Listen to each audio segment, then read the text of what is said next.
आज हम देखेंगे कि डीसी जनरेटर किस तरह से काम करता है और उसका कंस्ट्रक्शन कैसा होता है।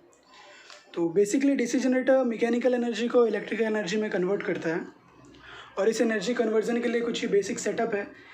दो परमानेंट मैग्नेट्स होते हैं जिनके बीच में एक आर्मेचर या फिर कॉइल कह सकते हैं रखी जाती है। जब ये आर्मेचर को हम किसी प्राइम मूवर के थ्रू रोटेट करते हैं और इसके रोटेशन की वजह से जब कंडक्टर के थ्रू मैग्नेटिक फ्लक्स जो होता है वो कट होता है तो सर्किट के अंदर ईएमएफ इंड्यूस होता है। ये जो ईएमएफ इंड्यूस होता है ये Faraday's law of electromagnetic induction की वजह से इंड्यूस होता है और इस इंड्यूस ईएमएफ की वजह से सर्किट के अंदर करंट फ्लो करता है। ये जो करंट सर्किट के अंदर फ्लो करता है वो नेचर में अल्टरनेटिंग होता है। मीन्स इसकी हाफ साइकिल प्लस में जाती है और हाफ साइकिल माइनस में जाती है। बट हम यहाँ डीसी जनरेटर की बात कर रहे हैं और हमें आउटपुट भी डीसी ही चाहिए। तो इस अल्टरनेटिंग करंट को डीसी करंट में कन्वर्ट करने के लिए हम स्प्लिट रिंग्स का यूज़ करते हैं। जैसे यहाँ पे दिखाया है ये स्प्लिट रिंग ए और बी, ये दो स्प्लिट रिंग्स है जिनके बीच में हमारा आउटपुट हमें मिलता है। तो जब इन दो मैग्नेट्स के बीच में आर्मेचर रोटेट होता है तो हमें यहाँ इस रजिस्टर पे आउटपुट मिलता है। जो हमारा स्प्लिट रिंग होता है वो दिखने में कुछ ऐसा होता है, सिलेंड्रिकल शेप और दो साइड ब्रेसेस कनेक्ट होते हैं। ये ब्रेसेस कार्बन या फिर कॉपर के बने हो सकते हैं। फिर इस सिलेंड्रिकल शेप के जो ये डिज़ाइन है उसको हम बीच में से कट कर देते हैं और बीच में इसको इंसुलेट कर देते हैं। ये किसी भी टाइप के इंसुलेशन का बना हो सकता है, बेसिकली माइका यूज़ करते हैं और इसको हम अपने शाफ्ट पे लगा देते हैं और उसको हम सर्किट से कनेक्ट कर देते हैं। तो इस तरह से जब हमारा करंट इंड्यूस होता है तो उसको हम आउटपुट में ले लेते हैं। अब हम देखते हैं कि जो हमारा करंट इंड्यूस होता है वो नेचर में अल्टरनेटिंग ही क्यों होता है।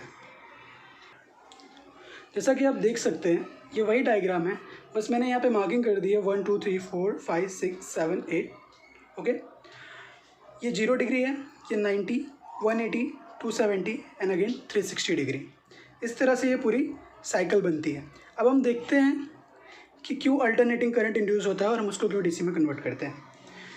मान लीजिए कि फर्स्ट टाइम जनरेटर का जो आर्मेचर है वो 1 नंबर पे है, उसकी पोजीशन नंबर 1 है।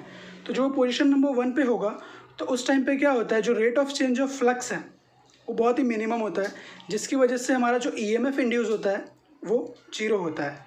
जैसा कि हमने आप यहाँ देख सकते हैं वेवफॉर्म में कि पोजीशन 1 पे जो ईएमएफ इंड्यूस हुआ है वो 0 है। इस तरह से धीरे धीरे जब कॉइल की पोजीशन 2 पे आती है, 3 पे आती है तो धीरे धीरे हमारा ईएमएफ बढ़ने लगता है। जब कॉइल या फिर आर्मेचर घूमते घूमते 90 डिग्री या पोजीशन नंबर 3 पे आ जाता है उस टाइम पे हमारा जो ईएमएफ होता है वो मैक्सिमम होता है। देन अगेन 4 5 ईएमएफ डिक्रीज़ होने लगता है। इस तरह से ये हमारी पॉजिटिव हाफ साइकिल कंप्लीट होती है। उसके बाद अब ईएमएफ जो होगा वो नेगेटिव साइकिल में इंक्रीज़ होगा। मीन्स 5 to 6 नेगेटिवली इंक्रीज़ हो रहा है, फिर 7 पे फिर मैक्सिमम होगा, मीन्स नेगेटिव में मैक्सिमम जाएगा। देन अगेन, तो इस तरह से ये पूरी साइकिल कंप्लीट होती है। मीन्स इसका हाफ पार्ट प्लस में और हाफ पार्ट नेगेटिव में, इसलिए हम कहते हैं कि यहाँ अल्टरनेटिंग करंट प्रोड्यूस होता है। अब ये जो अल्टरनेटिंग करंट प्रोड्यूस हुआ है उसको हम इस स्प्लिट रिंग के through only positive current means DC current में कन्वर्ट करेंगे। अब वो हम देखते हैं कि वो किस तरह से होता है। जब फर्स्ट 0 to 180 साइकिल में करंट जो होता है जब वो पॉजिटिव डायरेक्शन में होता है तो उसके फ्लो करने का जो पाथ होता है वो A B M L C D, means इस तरह से करंट फ्लो करता है। बट नेगेटिव साइकिल में करंट इसकी उल्टी दिशा में फ्लो करता है। मीन्स 180 to 360 डिग्री में जो हमारा करंट होता है वो D C L M B A इस तरह से फ्लो करता है। मीन्स पूरी अपोजिट साइकिल हो गई। अब हम देखते हैं कि किस तरह से स्प्लिट रिंग का यूज़ करके हम कन्वर्ट करेंगे डीसी में करंट को।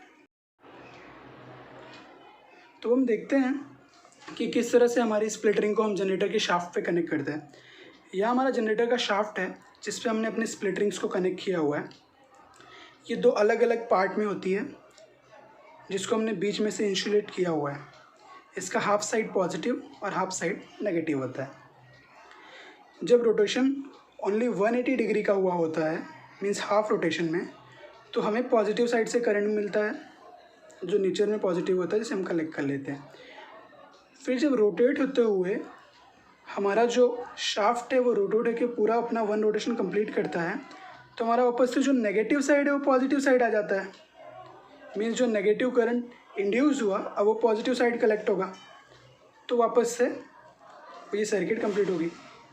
मीन्स इस तरह जब रोटेट होता है तो हम जो करंट अल्टरनेटिंग नेचर में है उसको हम डीसी में आउटपुट में लेते हैं।